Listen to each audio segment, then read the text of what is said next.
Ah. Dati po ako ng OFW na ano na Riyadh. Oh, nice.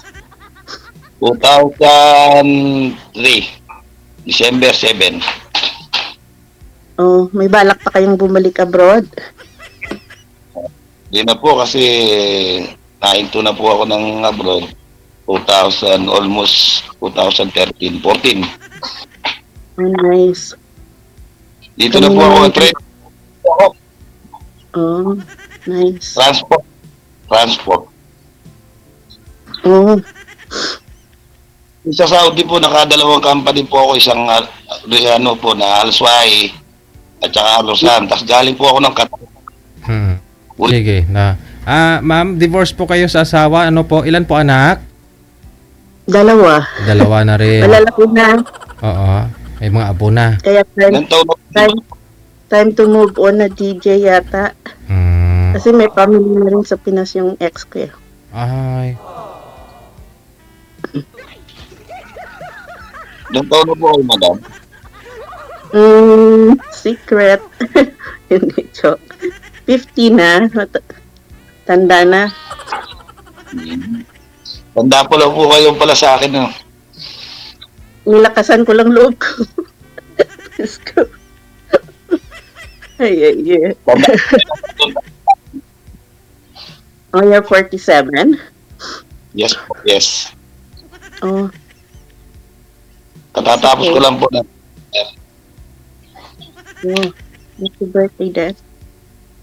dapat po kanina po sana nagbiyahe po ako eh. Dapat po kanina po alas 12. Hirap maging driver, ah. Po talaga, sacrifice lang po. Kasi kasabihan po talaga yung sa driver, isang pa nasa hukay. Naman, magdasal ka na lang everyday. Number one po yun kasi andyan po ang lakas natin sa Diyos. Sorry ha, medyo may flu kasi ako kaya. So, divorce po kayo ng asawa ninyo, ma'am. Dito po siya sa may Pinas ngayon. Pinoy din po pala. Pinoy. Saan po kayo nagpa-divorce? Diyan sa Canada? Mm-mm. So, yung mga anak po ninyo, nasa Canada po ba o dito sa Pinas? Kasama ko dito, DJ. Malalaki. Malalaki na. Tapos nagkaroon siya ng bagong asawa dito sa may Pinas. Matagal na. May 3 na siyang anak dyan. Okay. Baka nga, So, ako nag-concentrate sa mga bata. So, malaki na sila ngayon. So, pwede na mag-asawa ulit.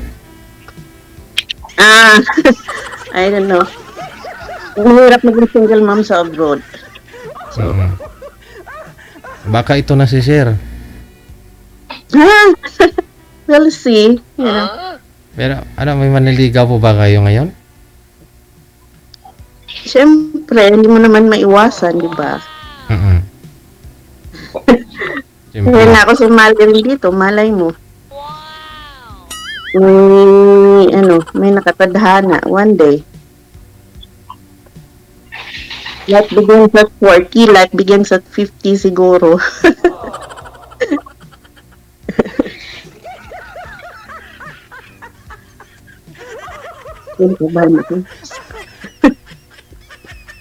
Bali, madam, tanong ko lang po, kung ilan taon na po kayo dyan sa Canada?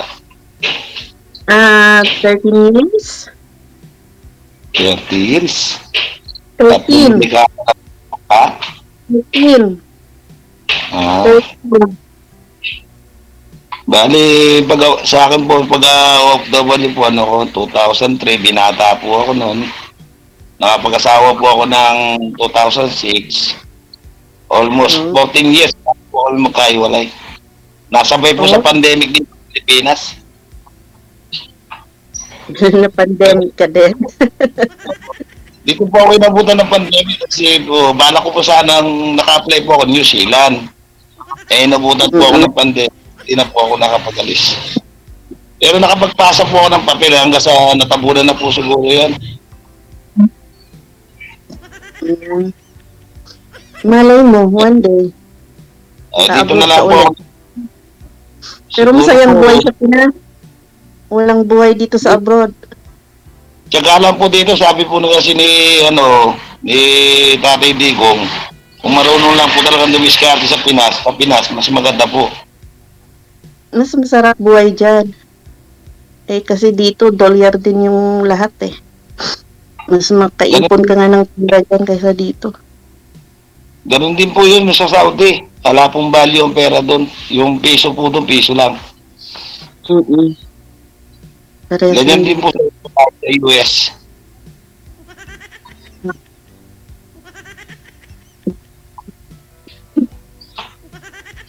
So, madam, para wala po sa itsura si kwento sa inyo. Syempre, iba naman yung klima dito. So, Hmm. Saan po kayo sa Pinas, madam? Iloilo. Iloilo. Sandan, hindi po ba ang ng Iloilo sa may San Juanico Bridge? Hindi. Yan ay Cebu. Kami ay Iloilo, Western Visayas. Hmm. Barko. Si DJ Iloilo yun eh. Pampanga po ako, madam. Oo, Pampanggenyo. Yes po. Andito po yung Pampanga Base. Malapit po sa amin. Oo, okay. Malay mo, makapasyal dyan balang araw pag-uwi. Pero wag po kayo lalabag sa Aquino eh. Mm-mm. O kaya meron po dito ng airport sa Clark. Oh, nice. Clark, Pampanga.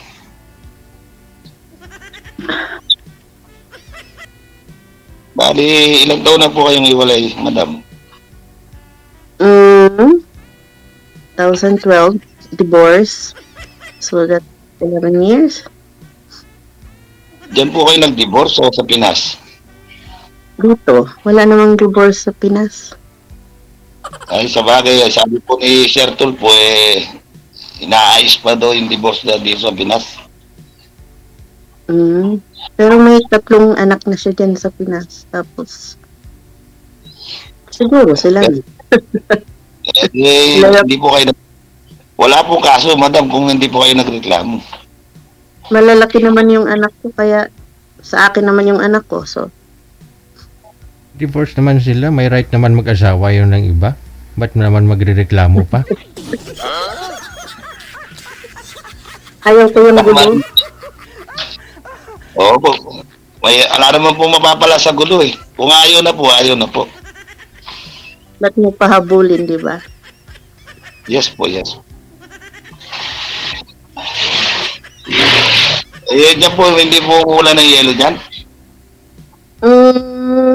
Winter ngayon, pero okay lang. Nasanay na. Kaso uso yung flu kasi sa klima nga. Dito po, hindi po natuloy yung bagyo dito, napunta po sa Bisaya eh. Ngayon, Lagi madam, naman bumibag po sa atin. anong purpose mo, ma'am? Ba't sumali po kayo dito? Siyempre, may mga manliligaw ka naman dyan. Iba pa rin siguro Pinoy. So, Pinoy, iba, Canadian din po pala yung mga manliligaw mo. Hindi mo may iwasan nga. Siyempre, single ka, tapos honest lang, di ba? So, andyan po yung mga manliligaw mo, no?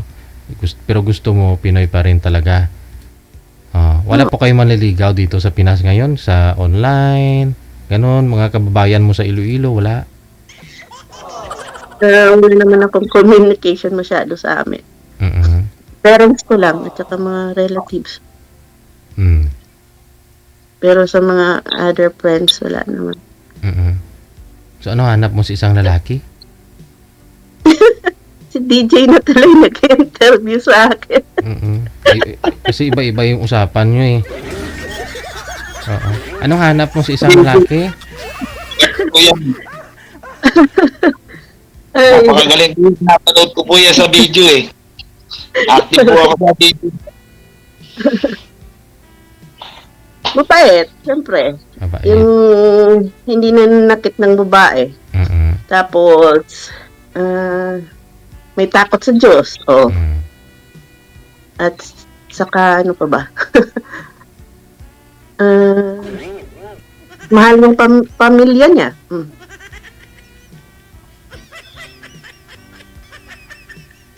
Hindi tulad sa ex mo. Yun po ba yung mga rason, ma'am? Hindi mo nakita dun sa ex mo? Kaya nag-divorce kayo? Siguro, maraming mga rason. Pero pasalamat lang ako sa akin yung anak ko, di ba? Mm. Kasi May mga yan naman ang pinaka-importante. may mga apo ka na Kasi- may mga apo ka na dira sa sa Canada? Wala. Ah, wala pa. Mga mabuot, TJ. Ilang taon na po ba panganay mo? 26. Mm. Bunso. Babae. Then, next is lalaki. Mm. Si Dami. Para na lang kaming magkakapatid. Bata po lang po kayo, madam, nag-asawa, no? 24? Ako 30 po ako nag-asawa, eh. Late ka na pala. Kasi pinangarap ko po kasi mag-abroad muna noong 2003. Sa akin po, madam, wala po. Madam. Tungkol Sorry? sa akin po, wala po kayo tatanong.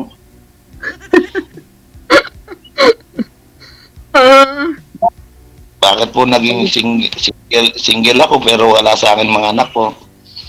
Oo nga. Bakit? Dati po nakatira po ako doon sa kanila. Almost 14 years. Oo. Yung nanay ko po dito, hindi ko, napapasyalan ko lang po pero doon po ako nanatili sa kanila. Kasi abroad po 2006 nag-asawa po ako, tapos bakasyon 2 years. Doon po ako diretso sa kanila. Balik 2 months, balik Saudi. Tapos bakasyon 2010 sa kanila din po. Hanggang sa 2011 po noon, nagbakasyon po ako, nagpahinga ako ng 1 year.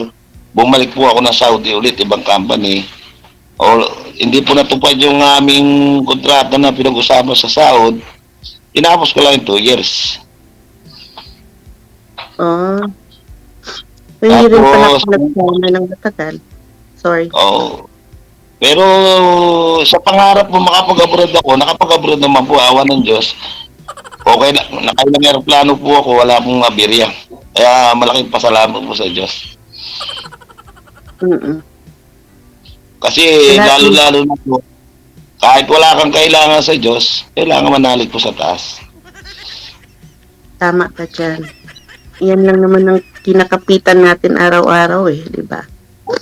Unang-una po yung tanong nyo, okay po yun. Unang-una, ang hanap nyo sa isang lalaki, may takot sa Diyos. Number 1 na po ako doon. Hindi maganda. Number 2, hindi po ako nananakit ng hanggang sa nagkaiwalay po. Hindi sampal, wala pong natikima sa akin. Kundi, Ba't kayo naghiwalay, sir? Wala po ng trabaho, idol. Dahil sa trabaho. Hindi ba nagaling po ng pandemic, almost 3 years. Mm. 3 years ba yun? Okay. Patid-patid. Dati po ako sa Pier Mm. Manila. Ano po nangyari? Wala kang time? Hindi ka nagtrabaho kasi pandemic, ganun? Matumal po yung biyahe, idol. O, Matumal. chapi-chapi. Wala sir. pong ganong biyahe. Walang biyahe. Oo nga, kasi pandemic, no? Mm. Hindi po, siguro 2 trip lang po isang linggo. So bali, dahil financial problem, ganun po ibig sabihin. Kaya naghiwalay kayo. Okay. so kung wala ka palang pera, yun, hininiwalayan ka dahil wala kang pera. Ano ba yan? Pero nasa po ako, okay pa. Siyempre, wala kang maipadala doon. Si pandemic, wala nga pong biyahe. So siguro, lagi kayo nag-aaway dahil sa pera, no? Kasi siyempre, Siya po nangangaaway sa akin, hindi po ako idol. Hindi, pag sumagot ka sa kanya, sigurado away na yun. So, naghiwalay. Kaya naiintindihan po ako ng tatay niya, yung bayanan kong lalaki. Mm. Kailangan, kung ano yung meron, yun ang pagdamutan. Mm. Konting tiis. Kasi isang pagsubok lang sa taas yun. Mm. Isang kasi bilog po yung mundo. Minsan nasa ilalim, minsan nasa ibabaw. O, so ngayon, kapos pa rin yung padala mo sa kanya, ganun. Hindi po, minsan po, siya na po yung sumasahod sa akin. Hindi naman po ako sumasahod eh. Mm. Tatrabaho lang po. Lahat po ng biyahe ko, alam niya eh. Mm. Daig po ng ano yun, daig po ng sekretaryo ng barangay. Alam po yung biyahe ko. Mm. Secretary ng barangay. Tapos nagaya po siyang umuwi sa amin. Para lang po ako inatid sa amin. Mm. November 5, tapos nagpaalam siya ng 3. Ngayon nag-apply po ako sa tracking.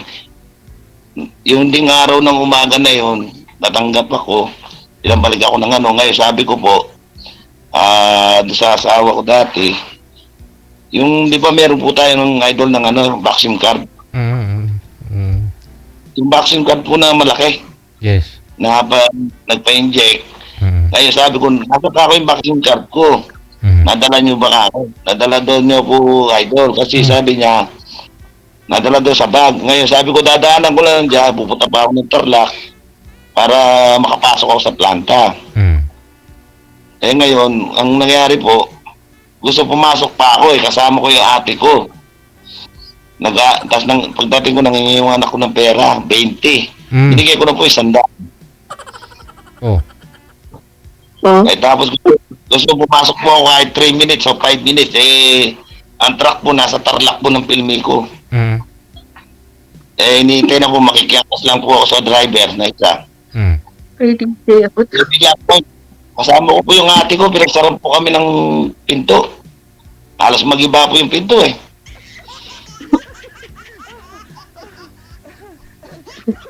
Ang sarap mo kung kwento. Dahil po, ba't yan Yung sinara? totoo lang po. Bakit niya naman sinarado yung pinto, sir? Ba't niya sinara? Yung totoo po nila. O bakit po sinarado? Kawawa ka naman. Eh, sobrang galit po sa amin dalawa ni ate ko. Kasi, Kasi, abang wala po akong dinadrive, yung pong motor ko, sinasakay ko po yung ate ko, INT po ng baboy. mm. Eh ngayon, sinamahan ako ng ate ko para tulungan ako doon. Oo. Eh keso, nagalit kasi hindi daw ako pumasok sa bahay kahit 3 minutes, 5 minutes. Mm. Kasi nakisakay lang kuya doon sa tracking ng kasamahan mo. Yes. Makikiangkas lang po ako kasi yung truck nasa Pilmay ko, Tarlac. Mm. Mm. Eh, kung magtatagal din po ako, baka maiwan ako, wala rin saysay. Mm. Eh, tapos, marami po kinalat sa Facebook ko yan, idol. Mm. Puro bad, puro bad. Ano po yung kinalat niya doon? Mga libro? Eh, Ano? so, nagtayo po ng Isabela. Marites pala yun. Lahat ng problema ninyo nilagay niya sa Facebook, mahilig mag-screenshot. Pinost po yun, idol. Post talaga yun. Yun ang mga nagpapower sa mga problema, no? Minsan, no? Mm-mm. Na dapat pag-usapan ng personal, no? Tapos screenshot ipopost, no? Yes po, sir, idol. Oh, so imbis Tapos na sabi niya po, oo. sabi po niya, idol, dapat daw nasa Isabela daw, mahulog na lang ako sa bangin. Eh, lakas ng dasal, nawala po ako ng preno. Oh, Okay. may anting-anting. Oh, Ang ginawa ko naman po, hindi naman po ako baguhan driver. oh. Hanggang napigil ko yung engine makina, yung pinaka-engine niya, Engine brake. nawala po ako ng Mm. ibinangga ko lang po sa solder sa Adobe. Oo. Kasi ang lalim po eh, malalim. Dalawang kawayan yata. Nahulog ka talaga sa bangin, sir. Hindi po, meron pong, di ba sa Isabela meron po solder yun. Barrier. Yung Oo. pinakarapa. Yes, oo. Ibinangga ko lang po doon ano. Yun nga lang, maano kasi, no? Pababa, no? Paahon. Pababa ko. Oo, Gusto pababa. nila tignan. Mm. Lagpas ko na sa puti. Lagpas po, idol ng idol. Lagpas po yung sa tape. Ah. Sa Jadi. So, mabuti hindi na paano yung truck. Hindi po. Sa gulong lang po, sa gulong. Sumabog, no? Basta ang ginawa ko po kasi, idol, naka-6 na po. Bawas isa. Basta naging formera. May confusion ko sa Oo. yung story mo. Buti okay ka lang. Yan, Tawa-tawa lang po, madam. yun po talaga pag emergency, no? At least, alam mo pa paano kung mawalan ka ng brake. Dandahan para... Ako po, Oo. Ganon, ma'am. Pag magmahal si Sir, dahan-lahan lang. Pero sigurado. Kita mo. idol, Jay. Po. Ang hanap po sa isang babae, Oo. may trabaho wala, maaruga sa asawa. Kasi lalo na kung galing ako sa biyahe, pagod ako, ganun ang abol ko sa babae. Kasi po malakas po ang psycho ko. Pagka bumesa ako, maaruga. Pag alam niya wala sahod, Aha. kaya na akong mag-isa doon sa kusina. Isan po, idol, naglalaba din po ako eh. Oo. Isipak ng kahoy. Isipak ng kahoy, nagdadamo. Wala po. Ganun lang po ako. Mahilig lang po ako sa kape. Di ba parang naka-join ka na po dito dati, Sir? October 7 po, idol. October, November din. Oo. Kumusta kayo nang Di pa. nakausap mo? Si Madam Evelyn, ayaw po. Matanda daw po eh.